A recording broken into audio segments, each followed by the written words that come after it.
Hi there, welcome back to The Nation. You're with me, Jessie Chahal, and my guest in the studio with me is Philip Liu, consultant, entrepreneur, and most importantly, farmer. That's really interesting how you went from IT entrepreneur, something so technical and modern, to something back to basics, like being a farmer. Right. Well, I think aquaponics is not very far from science as well, because it's an ecosystem. But I always see that aquaponics is a combinations of science and art.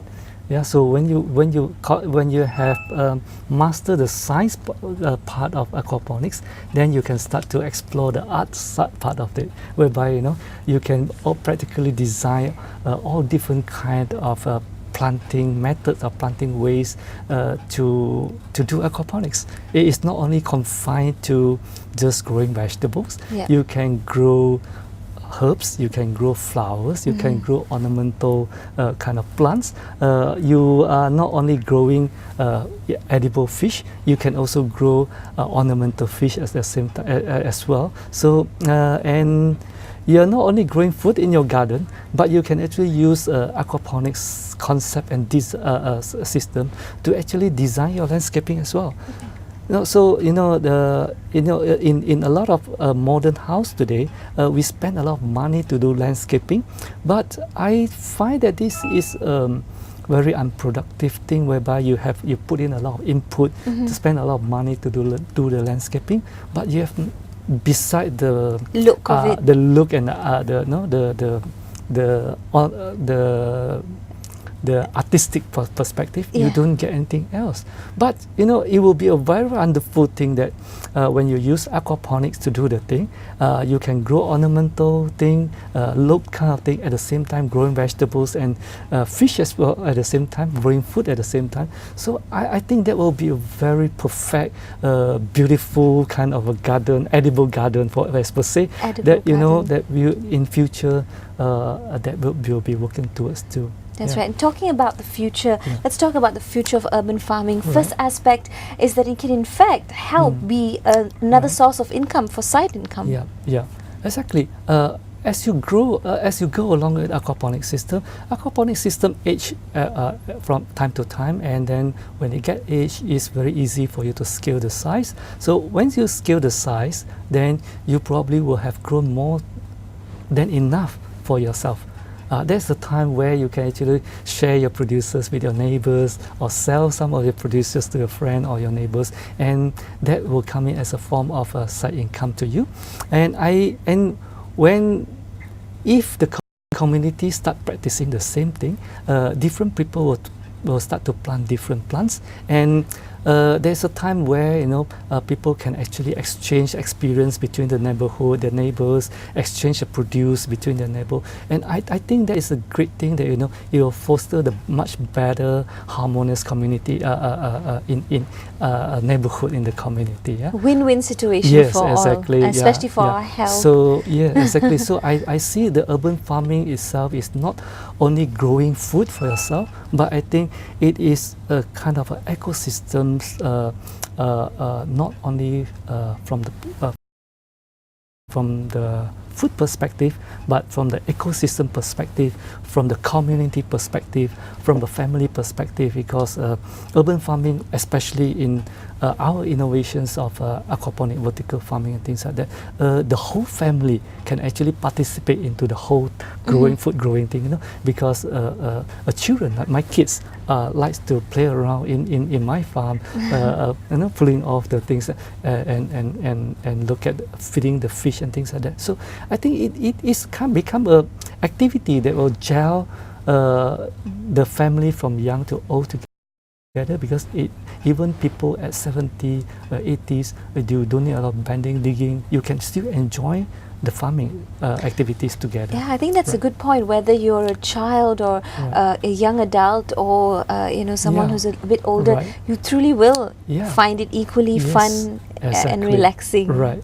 In fact,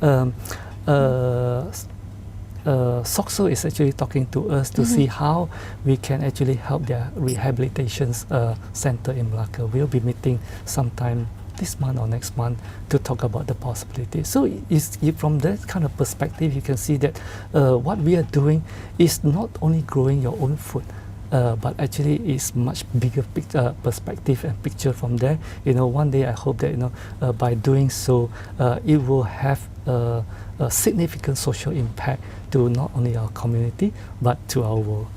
Looking at how successful your farm has done and been so far, what is your hope for its growth in the next 5 years? Well, we really hope that it's going to grow fast. Being an innovation company, we are not confined to just growing food. So we are actually looking into the research and development into modern planting system. With our VAPs, we hope that we can revolutionize and redefine farming in future. So with that, I would like to see more kind of this kind of farming that is from small to big scale in the urban and also in the farm in the future. So well, if everything goes according to plans, in fact we are also talking to some investors who are interested to actually use our concept and methods to actually build a full-scale commercial farm. So when that become materialized, I think we will draw a lot of interest from investors, and hopefully I'll make another exit in 5 years' time. Another transit. Yeah. Then I'll retire into my own farm and really enjoy what I've been doing instead of being in the business of commercialization kind of world. That's right. Looking back on your journey, that the shift that you made and the inception of the farm and now the success of the farm. What would you say are some of your best memories or moments, or the one thing you were thankful for, you don't even regret doing? Well, I think there's more than one thing that I will not regret for doing it. Well, when I see a lot of people who are struggling with health issues that come to my farm to buy pesticide-free kind of food and fish, that really touched me, bottom of my heart. That I think that I have the obligations to actually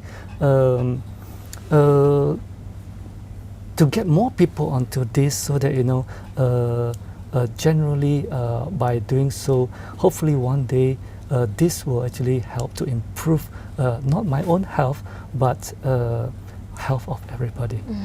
I think what I've done can be duplicated, and I find that if I've benefited me, I believe it can benefit others as well. Others, that's right. Others across the nation can all benefit from the success of your urban farm, as an example. And the word itself, urban farm, means, of course, you can have you can encourage this growth of this farm in your own little space that you may have in the city. Again, when we said that 3x2 food space can grow over 100 plants. I know. I think it seems kind of unbelievable, but it's real. Okay, well, Philip, we're going to adjourn to my balcony right now, and you're going to help me start up my own aquaponics. Well, that's all the time we've had on the show. Thank you for being here and sharing, and please do keep doing what you're doing and helping everyone improve their health. Absolutely no regrets. That's all the time we've had. Thank you so much for watching, and here's hoping that you too may embark on your new journey and venture into urban farming. Stay healthy in the meantime. We'll see you next time. Thank you. See you in Lu Urban Farm. In Lu Urban Farm in Penang, that's right. Okay. Thank you so much. That was good. Okay. That was a great